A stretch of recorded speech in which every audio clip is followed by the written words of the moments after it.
all signs are pointing to disaster for Indiana Jones and the Great Circle.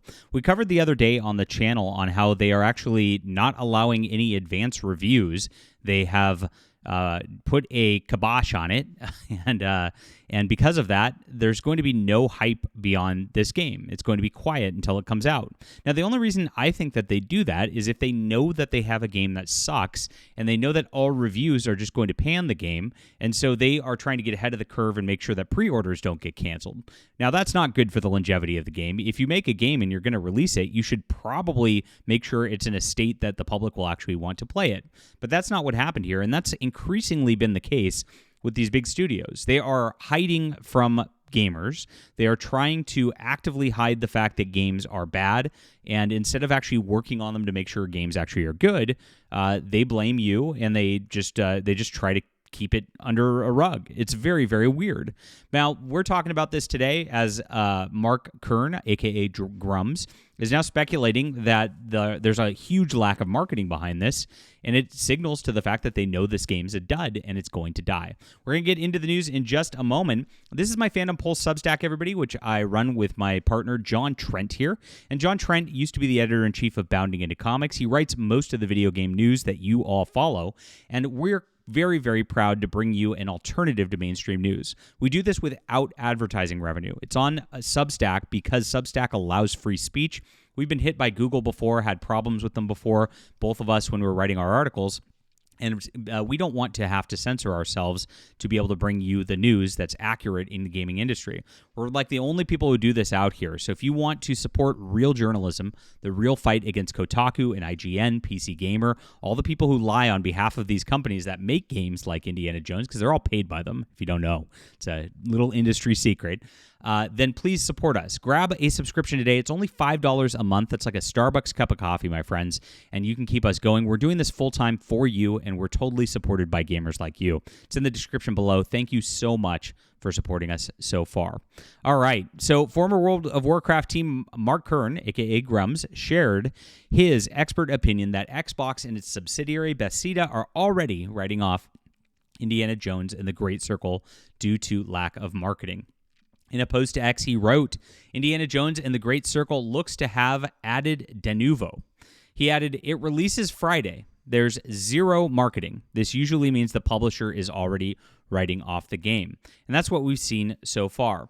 Of note, Bethesda did state the game would not include de novo, but there was a in-review builds for leak precautions. So he said de novo was in there. There will not be final releases, says Bethesda, as he puts this on here. If the publisher is writing off the game, it wouldn't be surprising because it doesn't look like it's going to be financially successful. It currently sits at 26 in the Steam's most wish-listed upcoming Steam games and is only 110th in the top sellers list despite going into advanced access tomorrow. The game is going on sale in December 8th. So we're going to see this game right now and the sales going up. It only has 44,000 followers, which is pretty terrible for an Indiana Jones property. Now, Disney, of course, has done everything they possibly could to destroy the Indiana Jones property in recent years. The last couple of installments have just been atrocious. Oh my gosh. Even the one, back in the day, remember they did a South Park episode on it, where they actually had cartoon characters of George Lucas and Steven Spielberg raping Indiana Jones. It was a very poignant episode that I will never forget because I cannot unsee that. Thank you, South Park guys. But even the brand was in trouble back then. And it's really, really sad because, of all things, Indiana Jones is such a nice adventure. It's like classic serial pulps. This is like the type of storytelling that should be eternal and should be very easy just to replicate and make some fun adventures out of, especially when you got an actor like Harrison Ford who just is awesome and everybody loves. It's like a no-brainer. Now, of course, they did their movie last year, and they did a weird thing where Harrison Ford's old and, he's got a strong female lead who's actually running him around, lecturing him, making him is better than him. And that was just another travesty of a movie. So the last two installments have just been complete disasters, and there hasn't been anything really good that's come out for Indiana Jones in how long? Has there been anything since Young Indiana Jones? I don't even think there's been a video game where I've been like, yes, I wanted to play this. Indiana Jones and the Great Circle is no different. There's been signs that this is going to be a woke disaster. That's going to be the exact same thing that's happening on this deal. A retail insider also talked with us, though, at Fandom Pulse. They said the game, that Premium Edition, has been ordered a total of 208 times. That's it, in November 19th. But of those 208 pre-orders, only that 46 of them have been canceled. The count is 162. Oof. As for the standard version of the game, it's been pre-ordered 129 times, 34 have been canceled, so they only have 257 pre-orders overall. Very bad sign for retail. Now, this is tracking with like things like Conquered that we've seen before over the course of the year, and I'm going to venture to guess that when the Steam charts come out this weekend, this is going to be my prediction, and you can hold me to it, you can make fun of me if I'm wrong. I think it's going to do the levels of Concord when it starts, and I think it's going to drop off the charts very, very fast because, again, there's been no marketing for the game. They're holding back reviews.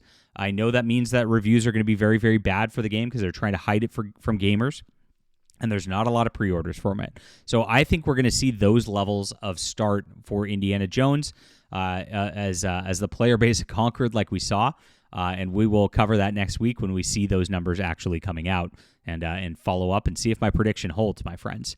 If you look at the Google Trends, the game is performing significantly less than Dragon Age: The Veilguard when looking at Google Trends. The Veilguard, which of course was back in October, you can see where it reached its peak interest, whereas Indiana Jones like barely is like getting there in terms of searches. So nobody's paying attention to this whatsoever. And of course, the Dial of Destiny even has greater interest than that, which is pretty ridiculous. Not very much. So this is going to die on arrival. And again, we've covered just like how much of a travesty this game is. It looks terrible. The graphics look terrible. It's going to have a storyline which is going to add woke elements to it and add the whole feminist elements like everything else. And this is why they've written off the game, in my opinion. I don't think this developer ever believed in the game to start. And so they've got it, and they just said, we're going to let it fly. We're going to just get the money we can. We're going to run, and we're going to move on to the next thing. Very, very interesting. You don't see this happen a lot with these like bigger licensed properties because usually they're so expensive to license that they at least have to like try to squeeze what they can out of the game. They usually try to do some marketing push ahead of things. But this company must have run out of money or something. I don't know. I mean, it would make sense based on the trailers and stuff that I've seen. The gameplay looks like it's like something from 10 years ago. And so it looks like they really didn't put the development into this game that needed to be done to make it a success to begin with. And they are going to suffer the consequences because of that. All right, leave a comment down below with what you think about this. Do you think Grums is right on this? I commented to Grums saying that, with zero marketing, I think it's dead on arrival. I think it's gone.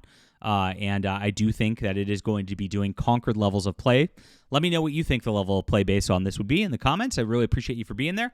Hit that like and subscribe button, my friends, and please sign up for our Fandom Pulse Substack for all the breaking video game news. We got it for you guys. It's only a cup of Starbucks coffee a day, or a month rather, $5 a month to support us full time, and we have no ads. It's good stuff for you.